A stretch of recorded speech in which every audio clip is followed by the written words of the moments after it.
স্বাগত দর্শক, ৭১ জার্নালে আপনাদের সাথে আছে আমি তানিয়া রহমান। সংবাদ পর্যালোচনা ভিত্তিক নিয়মিত এই অনুষ্ঠানে আমরা খবরের নানান বিষয় বিশ্লেষণ করি। পত্রপত্রিকা, টেলিভিশন, ডিজিটাল মিডিয়া ও নিউজ পোর্টালে যেসব খবর শিরোনাম হয়ে থাকে আমরা তা জানিয়ে দিই। সে খবরের সাথে যুক্ত মানুষদের আমরা সংযুক্ত করি আমাদের আলোচনা টেবিলে। আমাদের স্টুডিও এবং অনলাইনে সংযুক্ত থাকা সেসব অতিথিরা খবরের গভীরে ঢোকেন। আজ আমাদের সাথে স্টুডিওতে আছেন টেলিভিশন এডিটর্স কাউন্সিলের সদস্য সচিব জুবায়ের বাবু। অনেক ধন্যবাদ জুবায়ের বাবু, সময় দিয়েছেন এবং স্বাগত ৭১ জার্নালে। এবং আছেন আমাদের সাথে বিএনপি দলীয় সংসদ সদস্য ফজলে হুদা বাবুল। অনেক ধন্যবাদ আপনাকেও এবং স্বাগত ৭১ জার্নালে। আছেন আরেকজন অতিথি আমাদের সাথে মুজিবুর রহমান মঞ্জু, চেয়ারম্যান এবি পার্টির। আমরা তাকেও নিশ্চয়ই এর মধ্যে পেয়েছি আশা করছি। যেই খবর নিয়ে আলোচনা শুরু করতেই চাই জুবায়ের বাবু আপনাকে দিয়ে, রাষ্ট্রপতি নির্বাচনের সামনে আমরা জানি বিরোধী দলের পক্ষ থেকে আজকে জানানো হলো যে তারা রাষ্ট্রপতি নির্বাচনের প্রার্থী দেবেন। যদিও এটি ১১ দলীয় জোটের তাদের যে ঐক্যের বৈঠক ছিল, কিন্তু সেখানে জামাত বলছে তারা প্রার্থী দেবে, কিন্তু এনসিপির পক্ষ থেকে আসলে তেমন কিছু জানানো হয়নি। রাষ্ট্রপতি নিয়ে যে বিতর্কের আগে আমরা দেখেছি রাষ্ট্রের প্রধান যিনি তিনি হবেন সবার, কোনো দলের নয়, এই আশাই আসলে সবাই করে। তারপরেও দেখা যায় যে দলীয় বিবেচনায় তো হওয়ার পাশাপাশি এক ধরনের ক্ষমতার ব্যবহারে তার যে নির্লিপ্ততা থাকে সেটি প্রশ্ন আসলে তোলে তাকে নিয়ে বারবার। আমরা এবার রাষ্ট্রপতি নির্বাচনে আসলে সেই ধারার বাইরে কি যেতে পারবো? দেখুন, ধন্যবাদ আপনাকে, ধন্যবাদ ৭১ টেলিভিশনের সকল দর্শকদেরকে। আপনি যদি একটি জিনিস লক্ষ্য করেন যে রাষ্ট্রপতির ক্ষমতার ভারসাম্যটার কথা কিন্তু বিএনপি তাদের ৩১ দফায় বলেছে, এবং আমি সেটা বিশ্বাস করতে চাই যে বিএনপি সেটি অক্ষর অক্ষরে পালন করবে। তো সেই ক্ষেত্রে আমি মনে করি যে রাষ্ট্রপতি দলীয় বিবেচনায় হোক কিংবা মেধার বিবেচনায় হোক কিংবা অন্য কোনো বিবেচনায় হোক, রাষ্ট্রপতি কিন্তু রাষ্ট্রের প্রধান। এবং আপনি জানেন যে রাষ্ট্রপতি যখন নির্ধারিত হয় তখন কিন্তু তার অন্যান্য সকল যদি রাজনৈতিক সম্পৃক্ততা থাকে তাহলে সেটি কিন্তু তিনি বাতিল করেন, এবং সেখান থেকে পদত্যাগ করেই কিন্তু তিনি রাষ্ট্রপতি হিসাবে তিনি শপথ নেন। তো এখন ব্যাপারটা হচ্ছে যে দল যখন নমিনেশন দেয় অবশ্যই সেখানে দলীয় তাদের চিন্তাভাবনা থাকবে, এটা কিন্তু খুব স্বাভাবিক। দেখার বিষয় কোনটি? দেখার বিষয় হচ্ছে যখন তিনি রাষ্ট্রপতি হন তখন তিনি কি অ্যাক্ট করেন, এটি একটি দেখার বিষয়। যেহেতু রাষ্ট্রপতি রাষ্ট্রের প্রধান, সরকার প্রধান না, তো সুতরাং রাষ্ট্রের প্রধান হিসেবে রাষ্ট্রের অভিভাবক, সমস্ত দল মত নির্বিশেষে সবারই অভিভাবক।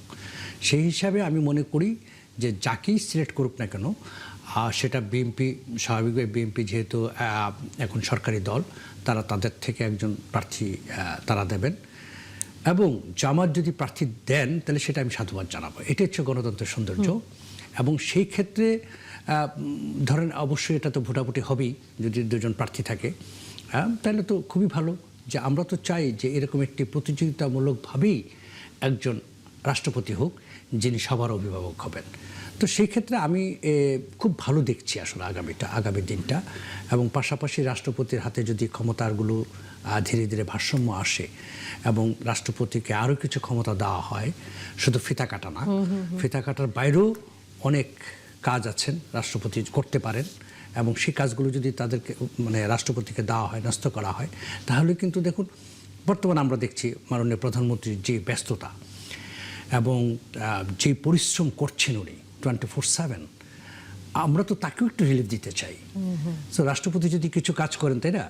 তো সুতরাং রাষ্ট্রপতি যদি কিছু দেশের জন্য কিছু কাজ করেন যেগুলো নিউট্রাল পয়েন্ট অফ ভিউ থেকে, নট সরকারি বা দলীয় পয়েন্ট থেকে নয়, তাহলে তো সেটা ভালো হবে। আমি তো মনে করি সেটা হোক। অবশ্যই। মুজিবুর রহমান মঞ্জু, আপনার কাছে যদি আসি, নিশ্চয়ই আপনি আমাকে শুনতে পাচ্ছেন এবং ধন্যবাদ সময় দিয়েছেন। সবাই আমরা চাই আমাদের রাষ্ট্রপতি নিরপেক্ষ হবে না। আমাদের একজন অতিথিও বলছিলেন দিন শেষে দায়িত্বর ভারসাম্যের পাশাপাশি নিরপেক্ষতার জায়গাটি, জবাবদিহিতার জায়গাটি আসলে সামনের দিনগুলোতে প্রধান হয়ে দাঁড়ায়। আপনার দৃষ্টিতে কি মনে হয় যে সেই নিরপেক্ষতার জায়গাটি আমরা আসলে বাংলাদেশের যে রাজনীতি সেখানে কি আসলে তৈরি করতে পেরেছি? ধন্যবাদ আপনাকে। প্রথম কথা হচ্ছে যে রাষ্ট্রপতির যদি আমরা যে সংস্কার চেয়েছি আমাদের জুলাই সনদের মধ্যে, রাষ্ট্রপতিকে যদি আমরা কিছু ক্ষমতা দেই, ক্ষমতার ভারসাম্য আনয়নের যে প্রস্তাবটা দেওয়া হয়েছে, এটা যদি থাকে তাহলে রাষ্ট্রপতি পদটা মোটামুটি একটা বলা যায় যে সম্মানজনক জায়গায় যাবে এবং গ্রহণযোগ্যতাটা ভালো থাকবে। সেক্ষেত্রে এমন একজন রাষ্ট্রপতি যদি থাকেন যিনি সকলের অভিভাবক তুল্য থাকবেন, যাকে নিয়ে প্রশ্ন থাকবে না বা যার ব্যক্তিত্বটাও মানুষের কাছে গ্রহণযোগ্য হবে, সেটা সবার জন্য খুবই ভালো হবে। কারণ আমাদের যে রাষ্ট্রপতি পদটা, এটা কিছুটাই আলংকারিক হয়ে গেছে এখন। এবং সবচাইতে সমস্যা যেটা, সেটা হচ্ছে যে রাষ্ট্রপতির যে তেমন কোনো কাজ নাই, এবং মানুষ খুব দুষ্টামি করে বলে ওনার কবর জিয়ারত ছাড়া কোনো মাজার জিয়ারত ছাড়া ওনার আর কোনো ফাংশন নাই, বা ফুল দেওয়া ছাড়া কোনো ফাংশন নাই। এই জায়গাটা আমি মনে করি যে এটা পরিবর্তন হওয়া দরকার। আর রাষ্ট্রপতি, আমাদের যতটুকু মনে পড়ে, একবার শাহাবুদ্দিন আহমেদ, বিচারপতি শাহাবুদ্দিন আহমেদ যখন রাষ্ট্রপতি ছিলেন, উনি একবার একটা সম্ভবত একটা পরামর্শ বিবেচনার জন্য সংসদে আবার ফেরত পাঠিয়েছিলেন। এরপর আমরা দেখেছি যে সেটা কিন্তু আর দ্বিতীয়বার আবার সংসদের সুপারিশ নিয়ে যায়নি। অর্থাৎ রাষ্ট্রপতির যে একটা ক্রেডিবিলিটি, ওনার যে একটা মতামত, সেটাও যেমনি গুরুত্বপূর্ণ, সংসদও আবার সেটাকে গুরুত্ব দিয়েছে। তো সেই ক্ষেত্রে রাষ্ট্রপতির ব্যক্তিত্ব, রাষ্ট্রপতির গ্রহণযোগ্যতা দরকার। আমি একমত যে আমরা চাইবো আমাদের আগামীকাল আমাদের বিরোধী দলের মিটিং আছে, সেখানে হয়তো আমরা রাষ্ট্রপতি পদে বিরোধী দল থেকে কাকে প্রার্থী দেওয়া হবে সেটা নিয়ে আমরা আলোচনা করব। আমরা চাইবো মানে নিশ্চয়ই আলোচনা এর মধ্যে তো কিছু হয়েছে প্রাথমিকভাবে। আলোচনা এখনো শুরু হয়নি। আগামীকাল একটা মিটিং ডাকা হয়েছে বিরোধী দলের নেতার বাসায়। 11টা 11:30 দিকে মিটিংটা হবে। সরি। তো আমরা আশা করছি যে সেখানে আমরা চেষ্টা করব এমন একজন প্রার্থী বিরোধী দল থেকে দেওয়ার জন্য যিনি দেশের মানুষের কাছে, এটাও একটা ভালো প্র্যাকটিস হবে যে সরকারি দল একজনকে দিবে, বিরোধী দল একজনকে দিবে। সেই মধ্যে হয়তো শেষ পর্যন্ত সংসদের মোটামুটি চূড়ান্ত, কিন্তু পিপলের মধ্যেও এটা নিয়ে একটা আলোচনা হবে। সবাই দেখবে যে আসলে কে হলে ভালো হতো, এই আলোচনাগুলো থাকবে। এটা আমি মনে করি একটা নতুন মাত্রা যোগ করবে। আর অবশ্যই, তবে সেই নতুন মাত্রার পাশাপাশি যে বিষয়টি সবাই বারবার বলছে যে ক্ষমতার ভারসাম্য এবং একই সাথে নিরপেক্ষতা। ফজলে হুদা বাবুল, আমরা এই বিষয়টি আপনার কাছে জানতেই চাই। হয়তো প্রার্থীর ক্ষেত্রে আপনারা সেই মানুষকেই বেছে নেবেন যিনি সবার কাছে গ্রহণযোগ্য এবং একই সাথে নিরপেক্ষ হিসেবে থাকবেন, কিন্তু যে ক্ষমতার ভারসাম্যের কথা বারবার বলা হচ্ছে, এবং আমরা জানি যে সংবিধান সংশোধনের প্রক্রিয়ার মধ্যেও হয়তো সামনের অধিবেশনে আমরা দেখতে পাবো আপনাদের সংসদ সদস্যদের, সেখানে কি এই বিষয়টি নিয়ে নিশ্চয়ই আলোচনা হবে। তাহলে আগামী যিনি রাষ্ট্রপতি হতে যাচ্ছেন তাকে নিশ্চয়ই সেই ক্ষমতার ভারসাম্যের মধ্যে পড়তে হচ্ছে। ধন্যবাদ মঞ্জু ভাইকে। সালাম। সহ-আলোচক বড় ভাই জুবায়ের বাবু ভাইকে প্রথম পেলাম। তানিয়া রহমান 71 টিভিতে আসলে ভালো লাগে এখন। বিষয় হচ্ছে জুলাই সনদে রাষ্ট্রপতির পরিধি, কাজের ক্ষমতার ভারসাম্য, এসব নিয়ে আমরা সবাই ঐকমত হয়েছি এবং বিএনপিও কিছু কিছু বিষয়ে একমত হয়েছে। তো যে সেগুলো রাষ্ট্রপতি যিনি নির্বাচিত হবেন, আমরা সেটা জুলাই সনদ অনুযায়ী আমরা সেটা করব। 1, 2, আপনি যে কথাটা বলেছেন যে একজন নিরপেক্ষ এবং গ্রহণযোগ্য সবার কাছে, এটা হতে পারে না। বিষয়টা বলেন যে অধিকাংশের কাছে গ্রহণযোগ্য এবং রাষ্ট্রপতি হবার পর উনি নিরপেক্ষতার সাথে দায়িত্ব পালন করবেন। বাংলাদেশে তো এটা গণতান্ত্রিক দেশে সবার কাছে গ্রহণযোগ্য কেউই থাকে না। মঞ্জু ভাই অনেক স্টাডি করেন ধর্ম নিয়ে, এই জন্য একটু ধর্ম থেকে ইতিহাস বলতে চাই। সেটা হচ্ছে মহানবী সাল্লাল্লাহু আলাইহি ওয়াসাল্লাম যখন ইসলাম প্রচার করেন, সে সময় তার আপন আত্মীয়, রক্তের আত্মীয়রাও কিন্তু ইসলাম ধর্ম গ্রহণ করেনি, কিন্তু প্রায় সবাই করেছে সে সময়। তো আপনি যে কথাটা বলেছেন, আমি আপনার সাথেই ডিবেটটা করছি, এটা হয় না। হ্যাঁ, অধিকাংশের পছন্দের মানুষই হবেন এবং অবশ্যই সংসদে যিনি নির্বাচিত হবেন, নির্বাচিত হওয়ার পর তিনি যেন সবার রাষ্ট্রপতি হন, আমরা সেটাই চাইব এবং সেরকমটাই রাষ্ট্রপতি হওয়া উচিত। দেখুন, আমাদের মনে আছে উনি বিচারপতি শাহাবুদ্দিনের কথা বলেছেন। বিচারপতি শাহাবুদ্দিন কিন্তু একসময় চিফ জাস্টিস ছিলেন, উনি কিন্তু রাষ্ট্রপতিও ছিলেন, কিন্তু মানুষ এখনো যতটা না রাষ্ট্রপতি বলেন তার চেয়ে বেশি বিচারপতিই বলেন। আমি ওই দিনও ভুল করে সাবেক রাষ্ট্রপতি, সে ফ্যাসিস্ট হাসিনার দোসর যার বিচার কিন্তু এই ওনারা 11 দল চান না। ওনারা 11 দল কেন যেন চুপ্পুর উপর খুব খ্যাপা। তো খ্যাপা হলে তো চুপ্পু 3 বছরের চুপ্পু, আরেকটা হচ্ছে দীর্ঘদিনের চুপ্পু। তো আপনারা কোন চুপ্পুর বিচার করবেন? তো সেজন্য ওইটা বলতে যে আমি ওই দিন বলছিলাম যে স্পিকার আব্দুল হামিদ, কিন্তু উনি তো তার উপরেরও একটা পোস্ট পেয়েছিলেন, রাষ্ট্রপতি। তো ওনারা ওনাদের কাজের মাধ্যমে হয়তো ওই কাজটা বেশি করেছেন। তো রাষ্ট্রপতি যখন একজন মানুষ হবেন, তার সেই সময়কালের কর্মক্ষেত্র দিয়ে, কর্মপরিধি দিয়ে, কর্মক্ষমতা দিয়ে, তার কার্যকলাপ দিয়ে উনি কিন্তু মানুষের মাঝে বেঁচে থাকবেন। এবং আমরা দেখেছি দেশের স্বাধীনতা সার্বভৌমত্ব রক্ষায় এক সময়, যদিও অনেকে তাকে অন্য দোষে দোষী করেন, একসময় একটা রিভোল্ট হওয়ার কথা ছিল, কিন্তু তখনকার রাষ্ট্রপতি আব্দুর রহমান বিশ্বাস সেটা রুখে দিয়েছেন।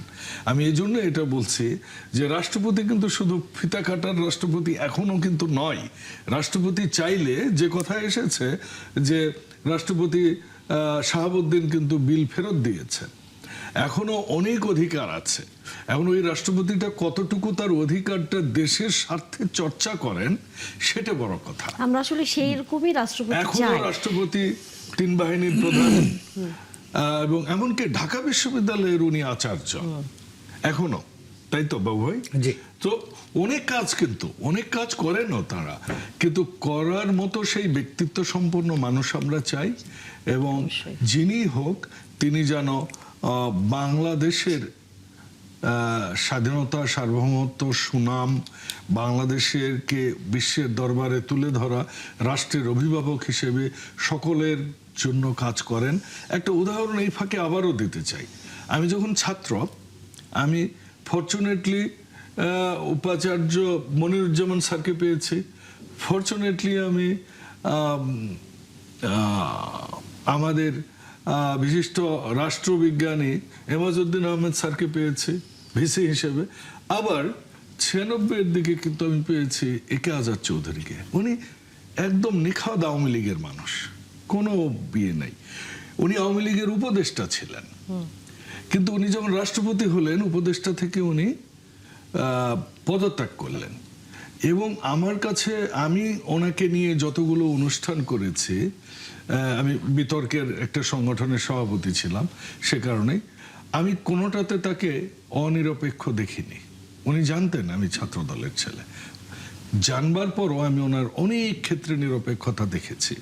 কাজেই আমি এটা বলতে চাই, এই কথাটা দিয়ে এটাই বলতে চাই যে মানুষের অতীত যেটাই থাক, আপনি যখন বিচারকের আসনে বসবেন, আপনি যখন জাজমেন্ট করবেন, আপনার আসনটা কিন্তু সম্মানিত, আসনটা কিন্তু আপনার দেশের একটা সাংবিধানিক সর্বোচ্চ সাংবিধানিক। সেই আসলে বিএনপি কাকে ভাবছে, এটা তো বিএনপি কাকে ভাবছে এটা তো একটা গণতান্ত্রিক পদ্ধতির মাধ্যমে আসবে। আমাদের দীর্ঘদিন, যদিও মাসুদ কামাল ভাইয়েরা বলছেন যে আবারও সেই প্রধানমন্ত্রী নমিনেশন দিবেন, উনি এটা নিয়ে খুব সোচ্চার, আমার সাথে কয়েকটা ডিবেটও হয়েছে। তো না, এটা আমার মনে একটু আছে, উনি তো প্রধানমন্ত্রী হিসেবে দিচ্ছেন না, উনি তো দলের চেয়ারম্যান হিসাবে, মানে এটাতেই আমি আসছি। যে ইস্যুটি নিয়ে আসলে এখন আমরা আলোচনা করতেই চাই, সেটি হচ্ছে ভারতের সাথে বাংলাদেশের এখনকার যে সম্পর্ক। জুবাইরবাবু, আপনার কাছে যদি আসি, কেন মনে হচ্ছে, মানে যদি জানতেই চাই যে ভারতের এই আচরণটি, একদিকে আমরা দেখছি তারা বলছে যে আমাদের সাথে সম্পর্ক উন্নয়ন করতে চায়, আমাদের সাথে তাদের বাণিজ্যিক, অর্থনৈতিক নানা রকম সম্পর্কের বিষয়গুলো আছে, সেখানে তারা ফ্যাসিস্ট শেখ হাসিনার নানা কর্মকাণ্ডকে এক ধরনের কিন্তু সুযোগও করে দিচ্ছে। এই আচরণটা আপনি আসলে কিভাবে ব্যাখ্যা করবেন? না, আপনি তো মানে এখনকার কথা বললেন। আপনি যদি একদম ভেরি বিগিনিং আপনি আসেন, আপনি জানেন যে 1965-এ যখন ভারত পাকিস্তান যুদ্ধ হলো, তারপরেই কিন্তু রয়ের সৃষ্টি, এবং রয়ের সৃষ্টির প্রথম অপারেশন ছিল পাকিস্তানকে দুটি ভাগ করা। আর আমরা যেহেতু বাংলাদেশের মানুষ, আমরা পাকিস্তান দ্বারা নির্যাতিত ছিলাম, এবং বিভিন্নভাবে, রাজনৈতিকভাবে, অর্থনৈতিকভাবে, সামাজিকভাবে আমরা এত নির্যাতিত হয়েছি যে আমরাও তখন কিন্তু পাকিস্তান থেকে বাঁচতে চেয়েছিলাম। এই সুযোগটা কিন্তু ভারত নিয়েছে 1971 সালে। তা আপনি দেখবেন যে এই যে 1965-এর পর থেকে একদম এখন পর্যন্ত ভারত কিন্তু সবসময় তার অবস্থান এরকম ছিল, এটা নতুন কিছু না। এবং ভারত সবসময় চাচ্ছিল যে বাংলাদেশ এমন একটি রাষ্ট্র হবে। ইভেন আপনি যদি 1971-এর দিকে আপনি থাকান, যে যুদ্ধের শেষের পরে যখন যেটা আমাদের যেটা যে সরকারটি ছিল, তো যুদ্ধকালীন যে সরকারটি ছিল, সেই সরকার প্রধানরা যখন বাংলাদেশে আসে প্লেনে উঠে, সেই প্লেনে কিন্তু ভারতের অনেক আপনার কি বলে আমলারা উঠে যাচ্ছে। কেন? তারা বাংলাদেশে এসে মানে বাংলাদেশকে তারা প্রশাসনিক তারা দিবে। তো এই ধরনের ঘটনা তো আমরা দেখেছি। এবং পাশাপাশি আমরা ভারতের প্রতিটা জায়গায় কিন্তু বাংলাদেশকে একটা দাবিয়ে রাখার একটা কৌশল সবসময় ছিল, আজকে নতুন না। এখন বাংলাদেশের রাজনীতিবিদদের নির্ধারণ করতে হবে যে ভারতের সাথে আমি আসলে কিভাবে আমার সম্পর্কটা আমি তৈরি করব। ঠিক আছে, এখন যেটা হচ্ছে যে ভারত আমাদের প্রতিবেশী, ঠিক আছে, আমরা তো প্রতিবেশী চেঞ্জ করতে পারবো না। ভারতও কিন্তু একইভাবে, ভারত কিন্তু তার প্রতিবেশী চেঞ্জ করতে পারবে না, আমাদেরকে চেঞ্জ করতে পারবে না। এই জায়গাটাতে যদি আমরা অবস্থান নেই যে আমরা যেমন প্রতিবেশী চেঞ্জ করতে পারবো না, তোমরাও কিন্তু প্রতিবেশী চেঞ্জ করতে পারবে না, সুতরাং সেই হিসাবে তোমার অবস্থানটা তুমি ঠিক রাখো। এবং যে কারণে বিএনপির একটা যে পররাষ্ট্র নীতি, যেটাকে আমি বলি যে সবার আগে বাংলাদেশ, সব কিছুতেই সবার আগে বাংলাদেশ, এবং পররাষ্ট্রের ক্ষেত্রে এই নীতিটা আমি মনে করি আক্ষরিক অর্থে খুবই ভালো একটা নীতি। যদি এই নীতিতে বিএনপি থাকে, যে আজকে সালাউদ্দিন সাহেব যে কথাটি বললেন যে একদিকে হাসিনাকে তারা প্রশ্রয় দিচ্ছে, প্রশ্রয় তো দিচ্ছেই, পাশাপাশি রাজনীতি করার সুযোগ দিচ্ছে, অথচ তারা কিন্তু একদম দেখেন হুবহু মিলে যায়। হাসিনা কিন্তু সেম কাজটি করতো, মুখে এক কথা বলতো আমি কি দোষ করেছি, অথচ তার দোষের কোনো হিসাব নাই। তো ভারতের কিন্তু সেম সমস্যা। ভারত কিন্তু প্রতিনিয়ত বলছে যে হাসিনাকে ওখান থেকে এটা করতে দিবে না, ওটা করতে দিবে না, তৃতীয় দেশ করছে হাসিনাকে পাঠিয়ে দেওয়ার জন্য এক্সেট্রা এক্সেট্রা। কিন্তু আবার দেখছি হাসিনাকে সেখান থেকে রাজনৈতিক বয়ান ছড়ানোর চেষ্টা করানো হচ্ছে। এবং শুধু সেটা না, এই যে এর আগে যেটি একটি ইন্টারভিউ হলো, আপনার মনে আছে কিনা, এবং যিনি নিয়েছেন ইন্টারভিউটা, এই ইন্টারভিউটা কিন্তু আমরা শুধুমাত্র একটা টেক্সট রিটেন পেয়েছি, আমরা কিন্তু তার কোনো আসলে ইন্টারভিউ দিয়েছেন কিনা, আদৌ নিয়েছেন কিনা সেটা কিন্তু আমরা জানি না। কিন্তু এটা নিয়ে কিন্তু একটা ব্যাপক নেগেটিভ তৈরি হয়ে গেল সারা বাংলাদেশে। তো এই যে জিনিসগুলো করছে তারা, এটা তো ভারতের প্রশ্রয়ে মদদে সব কিছুতেই করছে। তো এই জায়গাটাতে আমি একটা কথা বলি যে ভারত কিন্তু সবসময় কারো না কারো ঘাড়ে এসে বসে। তো এখন যেহেতু আওয়ামী লীগ নিয়ে আল্লাহ জানে কার ঘাড়ে বসে আছে ভারত এখন। তো এই জায়গাটা থেকে আমি মনে করি যে বাংলাদেশকে এটা অনেক আমি যেহেতু যারা ডিপ্লোম্যাট তারা হয়তো আরও ভালো বলতে পারবেন, বাট আমি যেটা মনে করি ভারতকে হ্যান্ডেল করাটা আমাদের জন্য সত্যিকার অর্থেই একটা কঠিন চ্যালেঞ্জ। সেই জায়গায় প্রশ্ন আমি রাখতে চাই মুজিবুর রহমান মঞ্জুর কাছে, সেটি হচ্ছে যে এর আগে আমাদের সাথে আরেকজন অতিথি বলছিলেন যে এই যে শেখ হাসিনা 5 অগস্ট উনি এ ধরনের একটি কনফারেন্স করবেন, তিনি এর আগে একটি আমরা দেখেছি পেইড সংস্থাকে ইন্টারভিউ দিয়েছেন, রয়টার্সকে। কিন্তু এটি তো যেহেতু আগে থেকে জানা গেছে, বাংলাদেশের পক্ষ থেকে ভারতকে তারও আগে থেকে বিষয়টি বন্ধ করবার উদ্যোগের বিষয়ে কি কূটনৈতিক ব্যবস্থা নেবার জন্য বলবার সুযোগ তো ছিল। আপনার কাছে কি মনে হয় যে সেখানে কেন আসলে এটি হয়ে যাওয়ার পর আমরা হচ্ছে এই প্রক্রিয়াটির মধ্যে নিজেদেরকে যুক্ত করছি, কেন আমরা এখন হচ্ছে প্রতিক্রিয়া দিচ্ছি? না, বাংলাদেশের পক্ষ থেকে কিন্তু বলা হয়েছিল, আগেই জানানো হয়েছিল।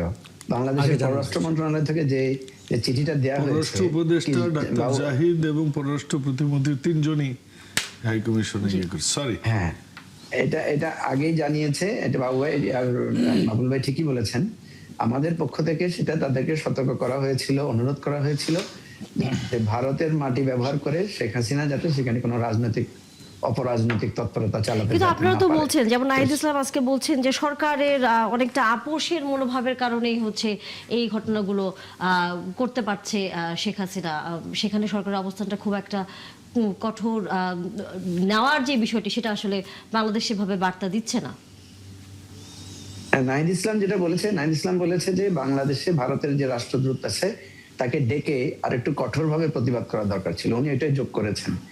আপনি দেখেছেন যে আমাদের পররাষ্ট্র মন্ত্রণালয় খুবই স্পষ্ট একটা বার্তা ভারতকে দিয়েছে। এখানে সমস্যা যেটা সেটা হচ্ছে ভারত যতক্ষণ পর্যন্ত তার পররাষ্ট্র নীতিতে পরিবর্তন না আনছে, ততক্ষণ পর্যন্ত আসলে বাংলাদেশের পক্ষ থেকে এখানে আমরা যতই চেষ্টা করি, যেটা জুবাইর বাবু বলেছেন যে আমাদেরকে এটা হ্যান্ডেল করতে হবে, আমরা হ্যান্ডেল করতে গেলে ভারতকে তার নীতি বদলাতে হবে। ভারত যেটা করছে, যেটা একেবারেই কূটনৈতিক সম্পর্কের ক্ষেত্রে আমি মনে করি একদমই একটা অনৈতিক, সেটা হচ্ছে স্টেট টু স্টেট সম্পর্ক বজায় না রেখে বাংলাদেশের একটা গোষ্ঠী বা একটা দল বা একজন বিশেষ একটা পরিবারের সাথে, মানে শেখ হাসিনা পরিবারের সাথেই ভারতের সম্পর্কটা রক্ষা করছে। এটা একেবারেই মানে একটা রাষ্ট্র টু রাষ্ট্রের যে মানে মিনিমাম সম্পর্কের সৌজন্যতা, সেটার কিন্তু খেলাফ।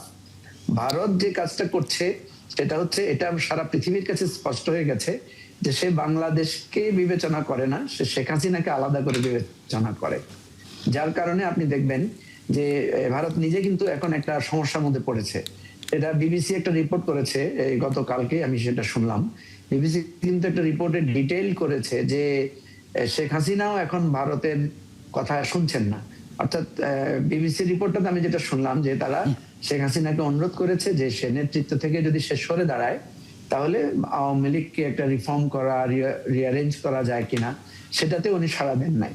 কিন্তু বাংলাদেশ ভারতের কাছে শেখ হাসিনাকে ফেরত চেয়েছে। যদি ভারত বাংলাদেশ এই জায়গায় যদি চিন্তা আমরা করি যে ভারতের সরকার সেখানে নিয়ন্ত্রণ করতে পারছে না, তাহলে সে তো দাগি আসামি, সে তো মৃত্যুদণ্ডপ্রাপ্ত আসামি, তাকে ফেরত দিয়ে দিক বাংলাদেশের কাছে। সমস্যাটা তো সেখানেই। ভারত যে সমস্যাটা পড়েছে আমি আপনাকে বলি, সেটা হলো যে এই যে শেখ হাসিনার অপশাসন দুঃশাসনকে সাপোর্ট করার কারণে সারা বাংলাদেশের মানুষের মধ্যে কিন্তু একটা ভারত বিরোধী মনোভাব তৈরি হয়েছে।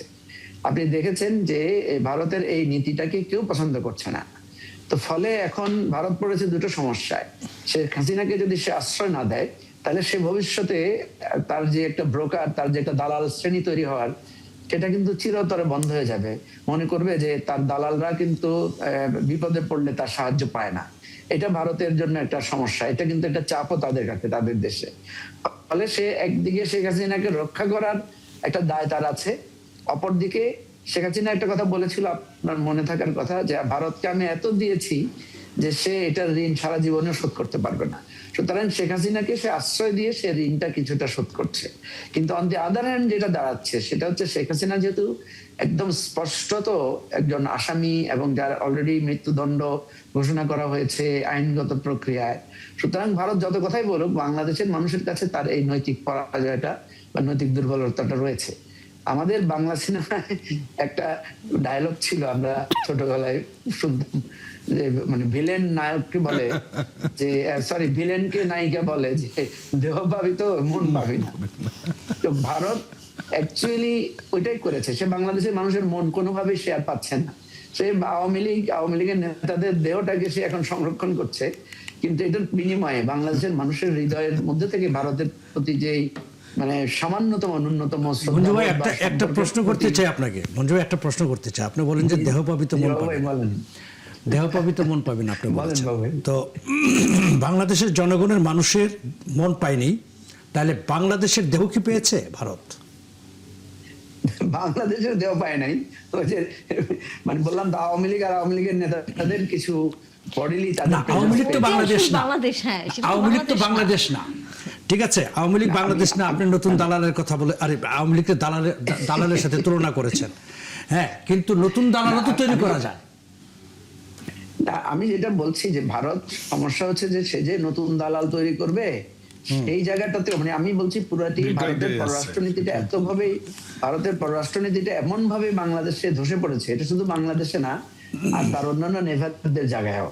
কারণ যার কারণে দেখা গেছে, আপনি 75 এর কথা আপনার মনে থাকার কথা, 75-এ অনেকে মনে করেছিল যে শেখ মুজিবুর রহমানকে ভারত রক্ষা করবে এবং শেখ মুজিবুর রহমানের এইরকম একটা নির্মম পরিণতির পরে ভারত কিছু একটা করবে, কিন্তু ভারত কিন্তু তেমন কিছু করে নাই। তো এবারেও আওয়ামী লীগের লোকেরা আপনি দেখবেন বারবার বলছে যে ভারতের সহযোগিতায় শেখ হাসিনা ফিরে আসবে। আপনি ভারতের 2-3 সাংবাদিক আছে না, সুবীর ভৌমিক বা আরো 1-2 আমি দেখলাম, তারা এমন একটা ভাব দেখাচ্ছে যে ভারত শেখ হাসিনাকে এখানে প্রতিষ্ঠা করে দিয়ে যাবে। কিন্তু একটা সিম্পল ঘটনা যে ভারত কিসের ভিত্তিতে এই জিনিসটা করবে। আজকে আমরা দেখলাম যে ভারতের যে মুখপাত্র তিনি বলেছেন যে যে শেখ হাসিনার বক্তব্যের সাথে তারা একমত না। তো আপনারা শেখ হাসিনার বক্তব্যের সাথে একমত না, কিন্তু শেখ হাসিনাকে আপনারা আবার প্ল্যাটফর্ম দিচ্ছেন। আমি কিন্তু ব্যক্তিগতভাবে মনে করি শেখ হাসিনা যত কথা বলবে তত সে মিথ্যা বলবে, এবং তার পলিটিক্স যেভাবে ব্ল্যান্ডার হয়েছে তার কথার জন্য, তার অপরাজনীতির জন্য। শেখ হাসিনার কথা বলার মধ্যে আমাদের কিন্তু কোনো লস নাই, এবং শেখ হাসিনা যত কথা বলবে তত বেশি তার রাজনীতি, তার ব্যক্তিত্ব, তার অবস্থান ক্ষতিগ্রস্ত হবে। ভারত যতক্ষণ পর্যন্ত তার এই নীতিতে পরিবর্তন না আনবে, যে কোনো ব্যক্তি, দল বা গোষ্ঠীর সাথে না, সে বাংলাদেশকে একটা রাষ্ট্র আকারে বিবেচনা করবে এবং রাষ্ট্র টু রাষ্ট্র সম্পর্কটা উন্নয়নের জন্য চেষ্টা করবে। দেখেন, ভারত কিন্তু আমাদের প্রতিবেশী এবং অনেক ডিপেন্ডেন্সি আমাদের ইচ আদার, একজনের সাথে একজনের আছে। আমাদের ভারতের সাথে ভাষার একটা বিরাট জনগোষ্ঠীর মিল আছে, ভারতের ধর্মের দিক থেকে একটা বিরাট জনগোষ্ঠীর, আমাদের হিন্দু মুসলিম দুইটার স্ট্রং কমিউনিটি আছে সেখানে এখানে। তারপরে সাংস্কৃতিগত ভারতের সাথে আমাদের মিল আছে, ভারতের সাথে আমাদের হেলথ রিজনে, তারপর ট্যুরিজম রিজনে আমাদের প্রচুর কমিউনিকেশন আছে। এবং হিস্ট্রিক্যালি কিন্তু আমাদের এক পর্যায়ে আমাদের এনসাইন হিস্ট্রিটা কিন্তু একই রকম ভাবে প্রবাহিত হয়েছে।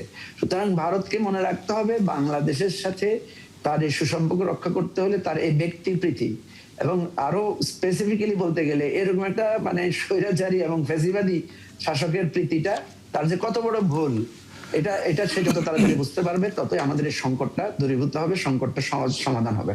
আদার দেন এটা হিস্ট্রিক্যালি, এটা যেটা আজকে স্বরাষ্ট্রমন্ত্রী বলেছেন এবং গতকালকেও আমাদের পররাষ্ট্রমন্ত্রী বলেছেন, যে এটা তাদের সাথে আমাদের কূটনৈতিক সম্পর্কটা কিন্তু এই অযথা শেখ হাসিনাকে কেন্দ্র করে একটা আরো জটিল আকার ধারণ করবে বলে আমি মনে করি। এই সামনের দিনগুলোতে আসলে শেষ পর্যন্ত বাংলাদেশের সাথে ভারতের আসলে সম্পর্ক কেমন হবে? আমরা তো এক ধরনের বারবারই বন্ধুর মতো আচরণ করার চেষ্টা করছি, কিন্তু তাদের নানা কর্মকাণ্ডের কারণে সেটি করা সম্ভব হচ্ছে না। সেই বাস্তবতায় থেকে আবার যদি একটু নাহিদ ইসলামের একটি প্রসঙ্গটি আপনাকে একটু কোট করে বলি, যে জুলাই জাদুঘর তিনি আজকে পরিদর্শন করেছেন, করে যাওয়ার পর সেখানে তিনি বলেছেন যে ইতিহাসের নানা বিষয়গুলো থাকার পরেও বাংলাদেশের সাথে ভারত যা যা করেছে সেই বিষয়গুলো সেখানে স্থান পায়নি, অর্থাৎ ভারতের অংশটি সেটি বাদ দেওয়া হয়েছে। বিএনপি ভারতকে এক ধরনের ভয় পাচ্ছে বলে তার কাছে মনে হয়েছে। আসলে কি তাই? ধন্যবাদ। নাহিদ ইসলাম সরি না, নাহিদ ইসলাম যেটা বলেছেন সেটা আমি এই প্রশ্ন করেছি ফজলুল্লাহ বাবুলকে, আপনি আছেন আমাদের সাথে, নিশ্চয়ই আসবো আবার। আচ্ছা, ঠিক আছে। নাহিদ ইসলাম হচ্ছে মহান জাতীয় সংসদের বিরোধী দলের চিফ হুইপ। সো উনি বিরোধিতা করবেন, এটা খুব স্বাভাবিক। বিরোধিতাটা যদি একটু অন্যভাবে হইতো তাহলে এটা মনে হয় আরো সুন্দর হতো। সেটা কি রকম? বাংলাদেশের ইতিহাসে এর চেয়ে কড়া জবাব আমরা কোনোদিনও কোনো রাষ্ট্রকে দিইনি, যেভাবে এবার আমাদের পররাষ্ট্র দপ্তর থেকে অফিসিয়ালি জানানো হয়েছে চিঠির মাধ্যমে। 1, 2, আরেকটা দেশের ভারতের প্রভাব ছিল, এটা সবাই জানে। এটা শেখ হাসিনা ওয়াজেদ নিজেও বলেছে, ভারতকে যা দিয়েছে আজীবন মনে রাখবে। So it was a great give and take in relationship.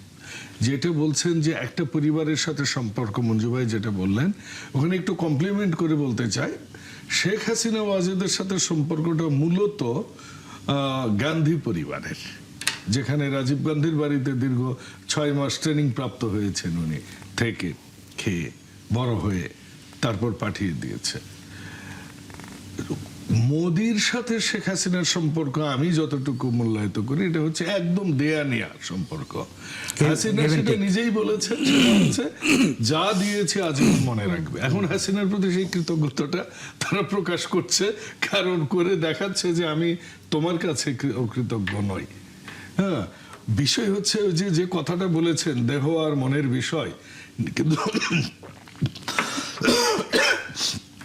ভারতের গণতন্ত্র নিয়েও আপনি জানেন অনেক প্রকারের কথা আছে। এই গণতন্ত্রটা যদি হইতো সেই সময়ের সেই জওহরলাল নেহেরু এবং তার পিতা বিখ্যাত আইনজীবী মতিলাল নেহেরুর আদর্শের গড়া, কিংবা কংগ্রেসের মৌলানা আবুল কালাম আজাদ, অথবা বল্লভভাই পাটেল, কিংবা নেতাজি সুভাষচন্দ্র বোসের রাজনীতিটা হইতো, তাহলে ভারতের জন্য হতো। এখন যে রাজনীতিটা ভারতে হচ্ছে এটা আমরা সবাই জানি, সারা বিশ্ব জানে, আমার মনে হয় আমেরিকাও জানে। আর যদি আগের রাজনীতিটা হতো তাহলে ভারত ঠিকই বুঝতো একবার যদি মন পাওয়া যায় দেহ পাওয়া যায় শতবার। এটা আমার কথা নয়, নির্মলেন্দু গুণের কথা, তার একটা কবিতাই বলেছিলেন। তো আপনি যে বিষয়টা বলেছেন যে নাহিদ সাহেবের কথা, একটা স্বাধীন সার্বভৌম দেশে এখন ওই যে আমাদের একটা রাষ্ট্র পাশের একটা প্রদেশে শুভেন্দু অধিকারী সারাদিন ভারত নিয়ে উল্টাপাল্টা কথা বলে, ওটারও কি জবাব পররাষ্ট্র মন্ত্রণালয় থেকে দিতে হবে নাকি? এখন এটার তো কোনো অফিসিয়াল ভিত্তি নেই যে ভারত শেখ হাসিনা, এটা আমরা সবাই জানি, এটা প্রতিষ্ঠিত, কিন্তু এটা কি করে নাকি কেউ? তো সে কারণেই হয়তো এটা করা হয়নি আমি মনে করি। দ্বিতীয়ত আপনি যেটা বলছেন যেটা মঞ্জু ভাই একটা পারফেক্টলি কথা বলেছেন, আমাদের সাথে বিশেষ করে পশ্চিমবঙ্গের, এটা কেরালারও না, এইটা কোয়েম্বাটোরেরও না, এইটা মানে চেন্নাইয়েরও না, মানে মাদ্রাজেরও না, উত্তর ভারতেরও না, এইটা পাঞ্জাবিদেরও সংস্কৃতি না, এইটা এমনকি কানাড়া সংস্কৃতি না যেটা ব্যাঙ্গালোরের, এটা তামিলনাড়ুরও না, এইটা আপনার ওই পাহাড়ের ওই দিকের আপনার সেই কি বলে যেসব প্রদেশগুলো আছে সিকিম বলেন, এগুলারও না। আমাদের সংস্কৃতির সাথে ভারতের সংস্কৃতির একটা চিরন্তন প্রভাব আছে। আমাদের পোশাক আশাকে, আমাদের খাওয়া দাওয়ায়, আমাদের চলাফেরায়, আমাদের সামাজিক এইটুকুর মধ্যেই আমরা সীমাবদ্ধ। বাংলাদেশের যেটা আমরা ভুল করি মাঝে মধ্যে সেটা হচ্ছে যে আমরা প্রতিবেশী। আসলে আপনি পাঞ্জাবের কিন্তু কালচারটা একটু অন্য ধরনের। আপনি লুধিয়ানায় গেলে এক ধরনের মানুষ দেখবেন, তাদের হাইট এক ধরনের দেখবেন, তাদের আচার আচরণ এক ধরনের, কাশ্মীরে গেলে আরেক ধরনের দেখবেন। আমি কাশ্মীরের কথা বলতে চাচ্ছিলাম তখন। তো কাজেই আমাদের সাথে শুধুমাত্র মজার বিষয় হচ্ছে, আমি একটা খুব অপলক দৃষ্টিতে একটা জিনিস দেখি বাংলাদেশে, সেটা হচ্ছে আমরা সব সময় এই কথাটা বলি আমরা তো প্রতিবেশী, আসলে আমাদের চারিদিকে ভারত, আমাদের প্রায় একটু এখানে হালকা হালকা ওইটাকে তো এইখানে বলতে সিম্বল কি বোঝানো হয় আর কি। জি জি জি। তো এইখানে আমাদের যে সংস্কৃতিটা, এটা আমরা কোনোদিনও ভারতে বিক্রি করতে পারিনি। আমাদের যে কালচার, আমাদের যে সংস্কৃতি, আমাদেরও যে কিছু আছে, আমাদেরও সাহিত্যিক আছে। দেখুন এখানে আমরা যারা আছি প্রায় সবাই গর্ভধারিণী পড়েছি, সুনীলের প্রায় সব বই পড়েছি, তাই না? সমরেশের সব বই পড়েছি, বুদ্ধদেবের সব পড়েছি। আপনি যতগুলো নাম বলছেন, বাংলাদেশে ততগুলো রাইটারের নাম একটা কলকাতার লোক বলতে পারবে না। This is my point. Yes, আমাদের কবিদের নাম তারা পড়ে না। তারা আল মাহমুদের একটা কবিতাও কোনোদিনও কলকাতার কোনো অনুষ্ঠানে আবৃত্তি হয়েছে আমি দেখিনি। This is the difference. যে আমাদের রাজনীতিবিদদের সবার এক হতে হবে। ভারতে যে 1.25 বিলিয়ন মানুষ আছে, সেখানে আমাদেরকে বিক্রি করতে হবে, আমাদের পণ্য বিক্রি করতে হবে, আমাদের বাণিজ্যের ভারসাম্য ঠিক করতে হবে, আমাদের পানি আদায় করতে হবে, আমাদের লালন বিক্রি করতে হবে, আমাদের সংস্কৃতি, সভ্যতা, কালচার, আমাদের খাবার বিক্রি করতে হবে। বাঙালিরা যে সর্ষে ইলিশ খায়, এটা কলকাতা পর্যন্তই আছে। আমাদের সর্ষে ইলিশটা কেরালায় খাওয়ানো হয় না, ওখানে একটা বাংলাদেশি রেস্টুরেন্ট নাই। মজার বিষয় হচ্ছে লন্ডনেও আপনি রেস্টুরেন্ট, বাংলাদেশি রেস্টুরেন্ট দিছে, আপনি যেয়ে দেখবেন আমাদের যে খাবারগুলো, যে চচ্চড়ি বলি আমরা, একটা খাবার আছে, আপনি নারী আরো ভালো জানে, হ্যাঁ, আমরা কি কোনোদিনও এগুলো বিদেশিদের খাওয়াইতে পেরেছি? পারিনি। আমরা বিদেশিদের গুলো খাচ্ছি। আপনি গুলশানে যান, কোন রেস্টুরেন্ট আপনি দেখবেন মেক্সিকান চলে আসছে, কি মেক্সিকান পিজা। আপনার মা দাদিরা যে পিঠা করেছে কোথায়? কিন্তু আপনি যে ভারতের সাথে হয়তো তো আমাদের ভারতের সাথে রাজনীতিটা আমাদের করতে হবে, আমাদের বসতে হবে, আমাদের বিক্রি করতে হবে। আমরা ভারতের টেলিভিশনে দেশে দেখি, আমাদের টেলিভিশন চ্যানেলগুলো ভারতে দেখাতে হবে। এই রাজনীতিটা শেষ পর্যন্ত যখন ফ্যাসিস্ট হাসিনাকেও তারা সুযোগ করে দেয়, সেখানে বসে বাংলাদেশের বিরুদ্ধে কথা বলবার, সেখানে বাংলাদেশের অবস্থানটা মনে করেন কিনা যে আপনারা যে অবস্থানে আছেন সেটা অনেক শক্ত? কারণ এখনো সবাই মনে করে যে যেভাবে বাংলাদেশকে আরো শক্তভাবে কঠোরভাবে দাঁড়ানোর কথা, সেই জায়গায় কোথাও না কোথাও কিছুটা হলেও হয়তো ছাড় দিচ্ছে বাংলাদেশ। ছিলেন, আমি যেটা বলতে চাচ্ছিলাম, বিএনপির কি সমস্যা জানেন? বিএনপি পোর খেতে খেতে বিএনপিকে সবাই মনে করেছে বিএনপি শুধু পোর খেয়েই যাবে। কারণ ম্যাডাম খালেদা জিয়া মারা গেলেন এই ভারতের সাথে যুদ্ধ করে 17 বছর।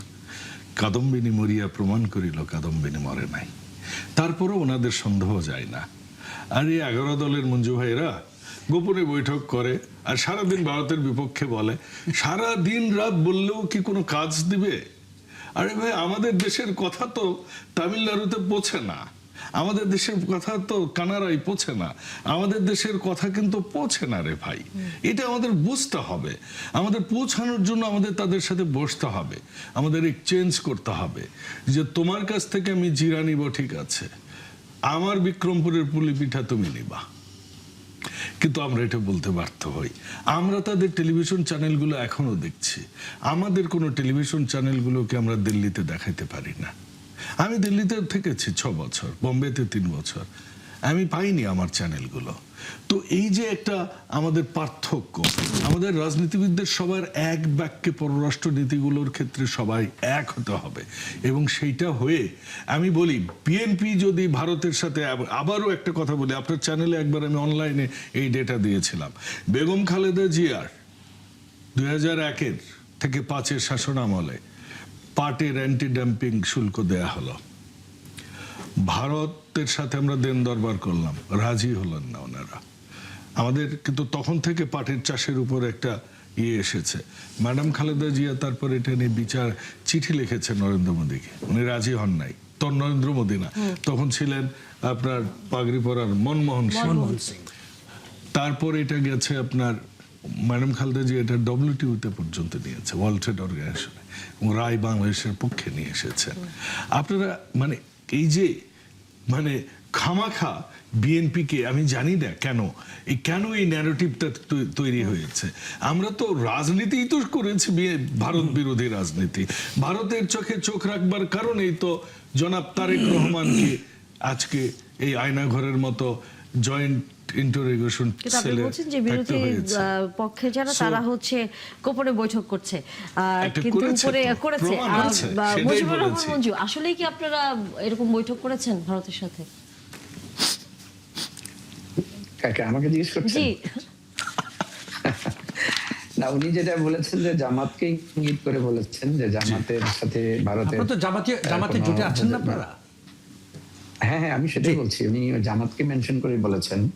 বিষয় হচ্ছে যে দেখেন, এই যে কতগুলো আমাদের ক্ষুদ্র রাজনীতি, সেটা হচ্ছে কারো সাথে কারো বসা বা না বসা, এটা আমি মনে করি, আমি বাবুল ভাইয়ের সাথে একমত যে আমাদের এই ক্ষুদ্র চিন্তা রাজনীতির একে অপরকে অপবাদ দেওয়ার জায়গা থেকে সরে আসতে হবে।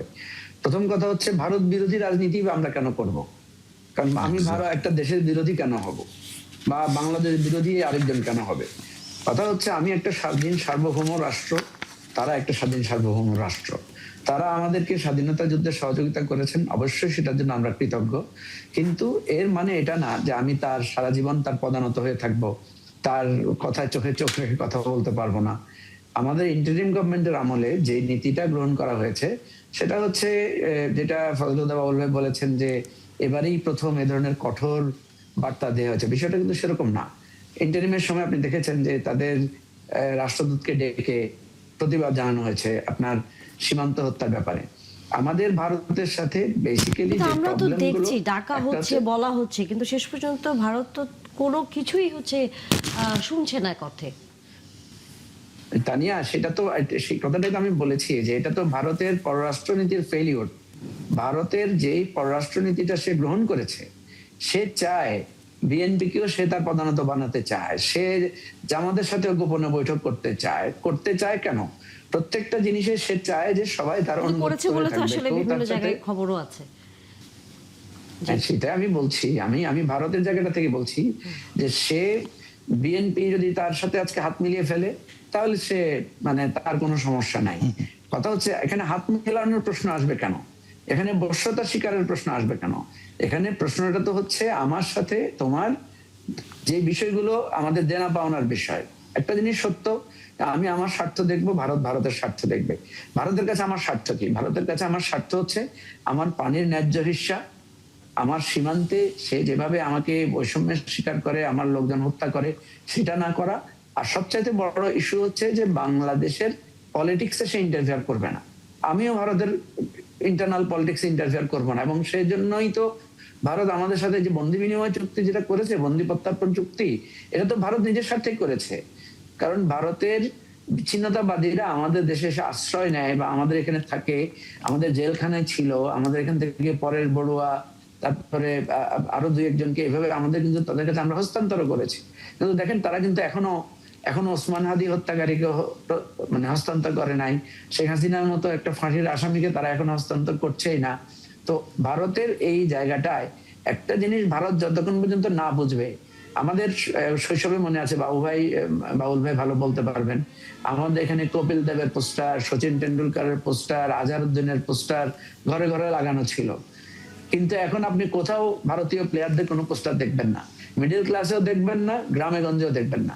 তাহলে এটা তো ভারতের বোঝা দরকার যে আমাদের দেশের মানুষ এই খেলাধুলা ক্রীড়া সংস্কৃতির জায়গা থেকেও আস্তে আস্তে ভারতকে পরিহার করা শুরু করেছে। এটা কিন্তু কোনো নির্দিষ্ট পলিটিক্যাল পার্টির বা ব্যক্তির ইস্যু না, এটা একদম ওভারঅল একটা অ্যান্টি ইন্ডিয়ান মনোভাব মানুষের মধ্যে তৈরি হয়েছে, এবং এটার জন্য দায়ী ভারত, আমরা মোটেও দায়ী না।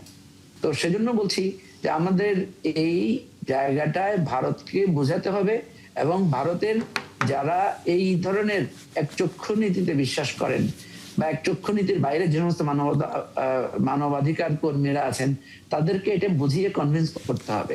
এটা ভারত সরকার যদি তার এই নীতিটা পরিবর্তন না করে, সে যদি কোনো একটা বশ্যতার জায়গা থেকে বাংলাদেশকে সে না দেখে, সে যদি বাংলাদেশকে সম্মানের জায়গা থেকে দেখে এবং একজন প্রতিবেশী আকারে দেখে। একটা জিনিস খেয়াল রাখতে হবে, গ্লোবালাইজেশনের পরিস্থিতি এমন জায়গায় এসেছে। আমি সেদিন দেখলাম ভারতের যে পশ্চিমবঙ্গের যে মুখ্যমন্ত্রীর কথা বলেছেন, তিনি বলছেন যে বাংলাদেশ দখল করতে তাদের নাকি 1 মিনিটও লাগবে না। এই যে দখল করতে লাগবে না বা এক ধরনের নিরাপত্তার বিষয়টি নিয়ে আসলে একটু আলোচনা করতে চাই জুবাইর বাবু। সেটি হচ্ছে শেখ হাসিনার রয়টার্সের দেয়া ইন্টারভিউ এবং তার পরবর্তীতে সোশ্যাল মিডিয়ায় এই নিষিদ্ধ সংগঠন ছাত্রলীগের নানা ধরনের উস্কানি, এবং যখন হচ্ছে 5ই অগস্টে তার এই কনফারেন্স, এর মাঝে এই বিষয়কে সামনে রেখে আমরা দেখেছি বেশ কয়েক জায়গায় বিশৃঙ্খল অবস্থা তৈরি করার চেষ্টা করা হয়েছে, এক ধরনের উত্তেজনা তৈরি করার চেষ্টা করা হয়েছে, এবং অনেক বিশ্লেষক এটাও বলছেন যে বিভিন্ন জায়গায় যে বোমার মতো ঘটনা আসলে আমরা দেখেছি, আমরা গণমাধ্যমও তো সেটা কভার করেছি, যে মেট্রো রেলের নিচে বোমার মতো একটি জিনিস পাওয়া যাওয়ার পর এবং সেটি নিষ্ক্রিয় করা হয়েছে। অর্থাৎ এক ধরনের আতঙ্ক তৈরি করা, এক ধরনের নিরাপত্তাহীনতায় আছে বাংলাদেশের মানুষ, এটি বাইরে অনেকটা হচ্ছে প্রতিষ্ঠিত করবার যে জায়গাটি, এটি আপনার কাছে কি মনে হয় যে এত গোয়েন্দা সংস্থা আমাদের এই বিষয়গুলো নিয়ে আসলে কি পরিকল্পনা করছে তারা? একটা বিষয় আমি একটু আপনাকে বলি, ভারতের চোখে আমরা কিন্তু কোনো রাষ্ট্র না, ভারতের চোখে আমরা একটা বাজার। আপনি যদি ভারতের সাথে আমাদের টোটাল, বড় ভাই বলেছেন যে ভারতের সাথে আমাদের অনেক কিছু আছে, ব্যবসা বাণিজ্য, এই বিভিন্ন কিছু, আপনি যদি টোটাল হিসাবটা দেখেন, ভারত কিন্তু প্রতি বছরে যেমন বাণিজ্য ঘাটতি আছে আমাদের 8 বিলিয়ন ভারতের সাথে। তারপরে হচ্ছে ভারতে আমরা চিকিৎসা বাবদ যাই, বিলিয়ন বিলিয়ন ডলার আমরা সেখানে খরচ করছি।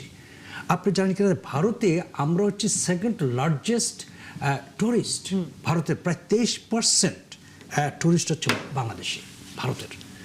এবং ভারতের যে ট্যুরিজমের ইনকাম, সেই ইনকাম অনুযায়ী যদি আপনি চিন্তা করেন, তাহলে আমরা কিন্তু বছরে প্রায় শুধু ট্যুরিজম বাবদ বোধহয় 8 থেকে 10 বিলিয়ন ডলার দিয়ে দিচ্ছি শুধু ট্যুরিজমে।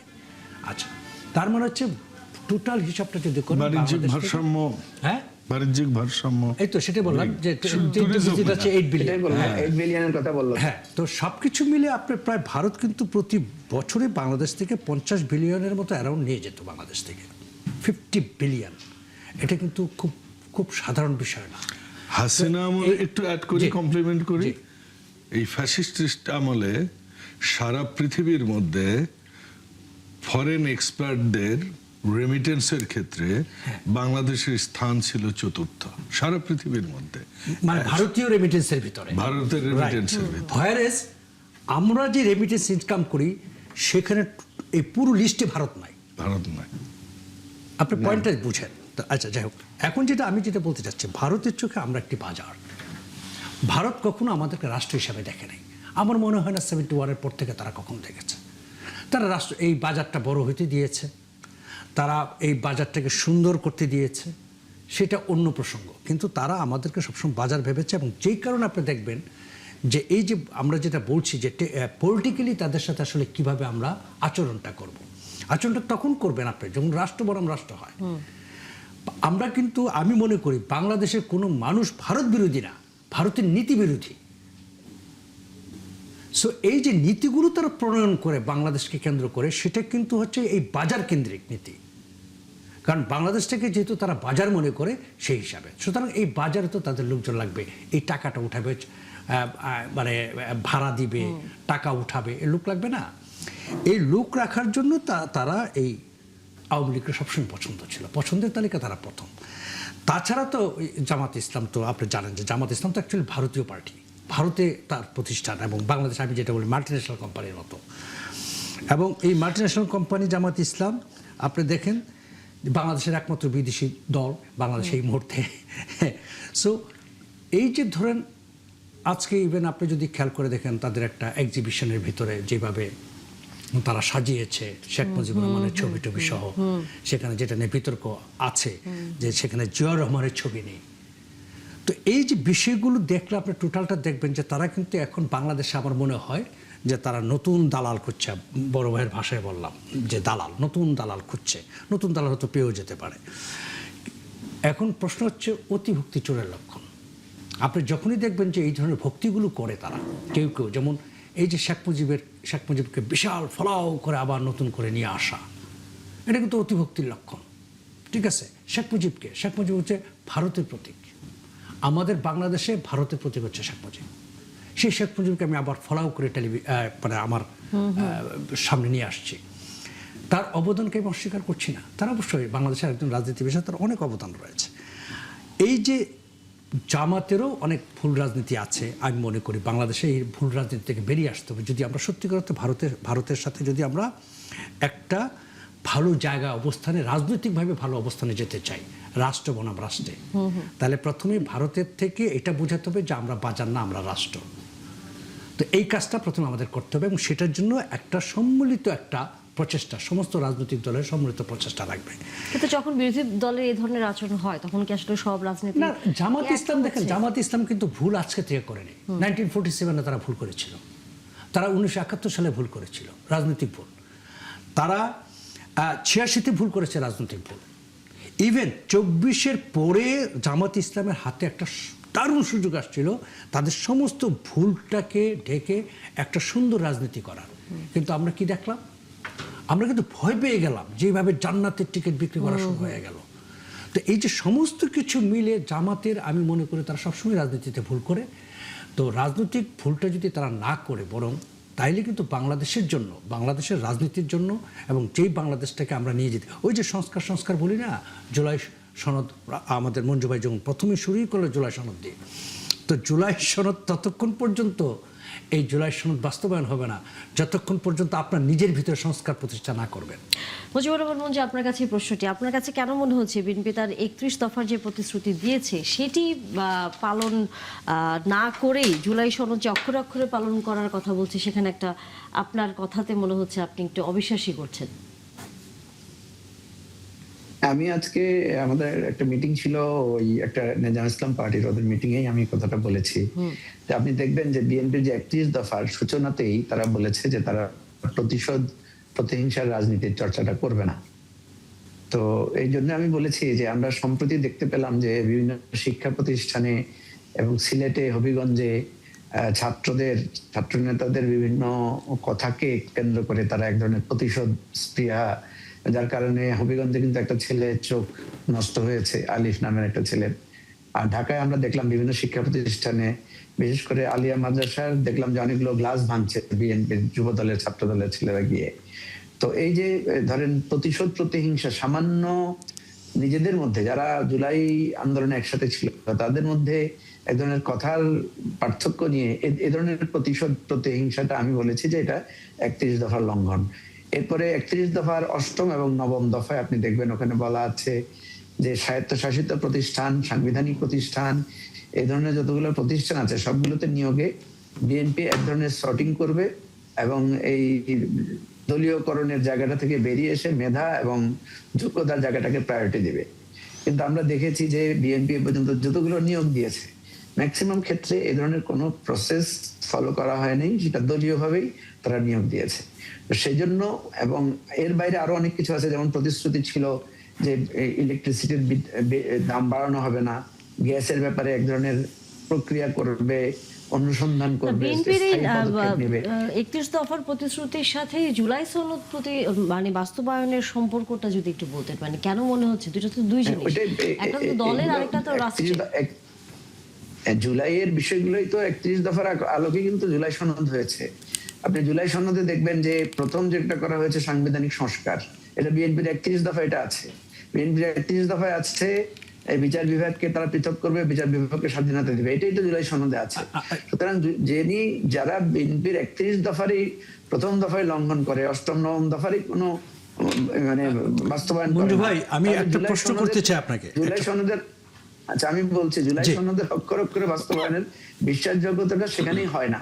যে বিএনপি যে কথাগুলো বলেছে সেই কথাগুলো করছেন। আপনি দেখেছেন যে বিএনপির মহাসচিব মির্জা ফখরুল ইসলাম আলমগীর সেদিন বলেছেন যে 6 মাস পার হয়েছে কিন্তু কোনো দুর্নীতি পরিবর্তনের কোনো ব্যাপার নাই। আপনি দেখেছেন বিএনপির একজন এমপি রফিকুল ইসলাম সম্ভবত উনি বলেছেন যে ওনার এলাকায় মানে খেয়ে ফেলছে সবকিছু, মানে বলছে যে আওয়ামী লীগের নামে, আওয়ামী লীগের জন্য, আওয়ামী লীগের টেন্ডার বাজিয়ে দখল করেছে এবং পার্টিতে বিক্রি করে ফেলছে, দলটাই বিক্রি করে ফেলার অবস্থা। অর্থাৎ সামগ্রিক ভাবে আমরা দেখতে পাচ্ছি যে বিএনপি বারবার বলছে যে তারা জুলাই সনদ অক্ষর অক্ষরে পালন করবে, কিন্তু জুলাই সনদের যে মূল এসেন্স যেগুলো আছে, যেমন আপনি তো দেখেছেন যে বিচার বিভাগ, তারপরে মানবাধিকার আমরা নিশ্চয়ই এই প্রশ্নের উত্তর নিব। জুবায়ের বাবু আমাদের অতিথি, আপনাকে একটা প্রশ্ন করব। একটা প্রশ্ন আমি এটা করতে চাই, সেটা হচ্ছে যে ঘটনাগুলো ঘটেছে আমরাও দেখেছি, সেখানে নিশ্চয়ই এক হাতে তালি বাজে না। এবং পাশাপাশি যেটি দেখেছি যে ছাত্রদল, ছাত্র শিবিরের এবং ছাত্র শিবিরের ভিতরে আবার আমরা দেখেছি মাদ্রাসার ছোট ছোট বাচ্চারাও লাঠি হাতে করতে। যাই হোক, এনিওয়ে আমি আমার প্রশ্ন সবুজ লাঠি, হ্যাঁ, ইদানিং আবার নতুন স্টাইল, ওই যে অতিভক্তি চুরের লক্ষণ, কিছু হলেই মাথায় পতাকা বাঁধে, সবুজ গেঞ্জি লাল সবুজে ভরে যায়, মানে এত লাল সবুজ আমার লাইফে আমি দেখিনি। আমরাও তো দেশটাকে ভালোবাসি। যাই হোক, সেটা অন্য প্রসঙ্গ। ব্যাপারটা হচ্ছে যে আমরা যা দেখছি রাজনৈতিকভাবে যে বিএনপি অ্যাজ এ দল, সরকারের দল হিসাবে বিএনপির সেই আচরণকে আপনি দেখতে পাচ্ছেন কিনা, নাম্বার ওয়ান। যে বিএনপি আচরণটা করছে, কিছু বিচ্ছিন্ন ঘটনা তো ঘটছে, আমি না করছি না। পাশাপাশি হচ্ছে যে ওই যে কি যেন একটা পটোরে কি যেন একটা ছেলে আছে, এই ছেলে দেখলাম যে একটা পুলিশের কলার চেপে ধরেছে, কই তাকে এখন পর্যন্ত গ্রেফতার করানো হলো। আপনার কি দাবি জানিয়েছেন তাকে গ্রেফতার করার জন্য? পুলিশের গায়ে কেন হাত দিবে? তো এই যে ঘটনাগুলো ঘটে, এটা কি মনে করেন না যে বিএনপির মানে অতি সরলতা বা বিএনপির সহ্য ক্ষমতা অনেক বেশি? নতুবা এইরকম ঘটনা ঘটার পরও তো এই একটি ছেলে যে ইউনিফর্ম পরা একটি পুলিশের গায়ে কলার চেপে ধরবে এবং সেটা প্রকাশ্যে দেখা যাচ্ছে জিনিসটা, এবং অথচ তাকে গ্রেফতার করা হলো না। তা এইটাও তো এক ধরনের, আমি মনে করি কেন হ্যাঁ করলেন না কেন, সেটা তো আমার প্রশ্ন। আপনারা দাবি করেছেন কিনা সরকারের কাছে, সেই প্রশ্নটা তো আমারও। আমরা তো সরকারের কাছে দাবি করছি যে সরকার আইনের শাসন কায়েম করবে। আপনি দেখেছেন হসপিটালের ভিতরে গিয়ে লোকদেরকে মারা হয়েছে, আপনি দেখেছেন থানার ভিতরে ঢুকে গিয়ে মারা হয়েছে, তো একটা তো গ্রেফতার করা হয় নাই। আপনার দাবি, এটা তো একটা কমন দাবি। আপনি যেটা বলছেন এটা তো সম্পূর্ণ আপনার নিজেরই জবাব দেওয়ার কথা, কারণ বিএনপি আইনের শাসন প্রতিষ্ঠা করবে, বিএনপি সিলেক্টিভ কোনো স্টেপ নেবে না। যদি কেউ কারো কলার ধরে থাকে তাহলে তার বিরুদ্ধে মামলা হবে। না, আমরা তো দেখছি বিএনপি এখানে, আমি যেটা দেখছি যে ধরেন এতগুলো মারামারি হয়েছে, পুলিশ অ্যাসল্টেড হয়েছে, একটা ছেলের চোখ নষ্ট হয়েছে, বিভিন্ন বিশ্ববিদ্যালয়ে আমরা দেখলাম যে একদম ভিডিও আছে মারামারির, তো কাউকে কি গ্রেফতার করা হয়েছে? করা হলো না কেন? আপনি যদি বলেন যে হ্যাঁ মানে বিরোধী দলের লোকেরা করেছে, বিরোধী দলের লোকদের অ্যারেস্ট করেন। না, আমাদের বিএনপির প্রতিনিধি আছেন, আপনি যদি একটু জবাবটা দেন। জি। মঞ্জু ভাই তো একটা চমৎকার একটা প্রশ্ন করেছে যে এই যে একটি দিন একটা ফাটোয়ারি ছেলেটা পুলিশকে কলার চেপে ধরলো, কিংবা যারা মারামারি করেছে, হ্যাঁ, তাদেরকে গ্রেফতার কেন করছে না সরকার? আমার কথা হচ্ছে পাটোয়ারি হোক, চৌধুরী হোক আর ভূঁইয়া হোক, আইনের কাছে তো আলাদা করে কেউ নাই। জি, আমার কথা হচ্ছে আইনের ভিত্তিতে যে ছেলেটার চোখ নষ্ট হয়েছে তাকেও গ্রেফতার করেন। কেউ যদি পুলিশের কলার চেপে ধরে তার বিরুদ্ধে যদি আপনি ধরবেন না, ধরবেন তো। কথা হচ্ছে আপনি বলছেন যে মব আর হবে না, জিরো মব হচ্ছে। আপনি বলছেন যে আইনের শাসন কেমন হবে, পুলিশ দলীয় ভিত্তিতে বিবেচনা করবে না, পুলিশ তো দলীয় ভিত্তিতে করছে। তো এটাই আমরা বলছি যে কারণে বলছি যে জুলাই সনদ অক্ষর অক্ষরে বাস্তবায়নের আমরা কোনো লক্ষণ দেখছি না। আপনারা যদি করেন অক্ষর অক্ষরে বাস্তবায়ন, তাহলে তো মানুষ আমাদের কথাটাকে আর গুরুত্ব দিবে না। অসুবিধা কি? আপনারা করেন না, আমরা তো করার কোনো একটা প্রমাণ দেখাতে পারবেন না যে করেছেন। আপনারা কোনো প্রমাণ রাখতে পারছেন না বিরোধী দলের কাছে? একই কথা শুনি আজ মঞ্জু ভাইয়ের মুখে। মঞ্জু ভাই সংবাদ মাধ্যমের মানুষ। মঞ্জু ভাই মানে কি বলবো, সবকিছু জানেন, জানার পর এরকম একটা কথা বললেন যে বিএনপি নিজ দলের প্রতি ব্যবস্থা নিচ্ছেন না। এবং ফরচুনেটলি আমি বলি আপনাকে, শোনেন, বিএনপির তো এই আচ্ছা বাবুল ভাই, এই পর্যন্ত বিএনপির ক্ল্যাশে একের সাথে একে কতগুলো লোক মারা গেছে, কয়টা লোককে গ্রেফতার করা হয়েছে? আমি আসছি আপনার আগে, আবার নতুন একটা প্রশ্ন করছেন, ওটারও উত্তর দেব। সেটা হচ্ছে যে বিএনপির এই পর্যন্ত ফৌজদারি মামলা করা হয়েছে বিএনপির দলীয় লোকের বিরুদ্ধে, এই বিএনপি ক্ষমতায় আসবার পর 370টা। আমি ঠিক এইটাই দেখছিলাম ফরচুনেটলি অন্য একটা নিউজে। আর আপনি বলছেন যে বিএনপি নিজ দলের বিরুদ্ধে ব্যবস্থা নাই, এটা ইতিপূর্বে অনেক কাহিনী আছে, ঘটনা আছে, এর আগের শাসন আমলেও ছিল। কাজে এইটা একটা মানে আপনার মতো একজন সংবাদ মাধ্যমের মানুষ শুধু নয়, আপনি বড় মানুষ ছিলেন না শুধু। আচ্ছা ঠিক আছে, বিএনপির বিরুদ্ধে করছে, বিরোধী দলেরও তো অনেক দায় আছে, এই জায়গাতে কি করছে? আপনি যে কথাটা বলছেন যে হবিগঞ্জের কথা, ভাই হবিগঞ্জের প্রত্যেকটা ভিডিও মঞ্জু ভাই আপনি নিজে দেখেন একবার, এক সময় নিয়ে, ব্যস্ত মানুষ একটু সময় নিয়ে দেখেন। আমি হবিগঞ্জে এসপি সাহেব 6 বার কথা বলেছি, উনিও আমাকে কিছু ভিডিও দিয়েছেন। বিষয়টা এরকম যে আমাকে মার, আমাকে ধর, আসিস না কেন, তাদের নিজেদের, আপনি যে বললেন জনগণ, হ্যাঁ এক্স্যাক্টলি, জনগণ তো 12 ফেব্রুয়ারিতে একটা বিচার দিয়েছে। So you wait and say, you go to জনগণ and tell these people that okay, they are wrong, we are right, and you prepare yourself for the next election. That is the democracy. আপনার কর্মসূচি ছিল পুলিশের কাছে দেওয়ার জন্য, আপনার কর্মসূচিটা ছিল আপনি হবিগঞ্জে র্যালি করে যাবেন, যে পথসভা করবেন। আপনি র্যালি করলেন না কেন? জনগণ নাই। এতগুলো জায়গায় তারা করেছে, কতগুলো ডিস্ট্রিক্টে করেছে, লোকজন নেই, কোনো নিউজও হয়নি। তো নিউজের খোঁজে হবিগঞ্জে কবিতা। আচ্ছা, পুলিশ ট্রাক দিল কেন? আচ্ছা ভাই, আপনি উপজেলা শহরে গেছেন? হ্যাঁ, লাস্ট কবে? রাস্তায় একটা 3 মাইল গেলে 2টা ট্রাক খাড়ায় থাকে, আমি নিজে যাই, নিজে নেমে আবার সারাই পুলিশের ট্রাক। এবং মজার বিষয় কি, ওই গরমের মধ্যে এসপি, আমি এসপির সাথে কথা বলেছি কয়েকবার, আমি দেখলাম ওনারাও খুব ঘর্মাক্ত।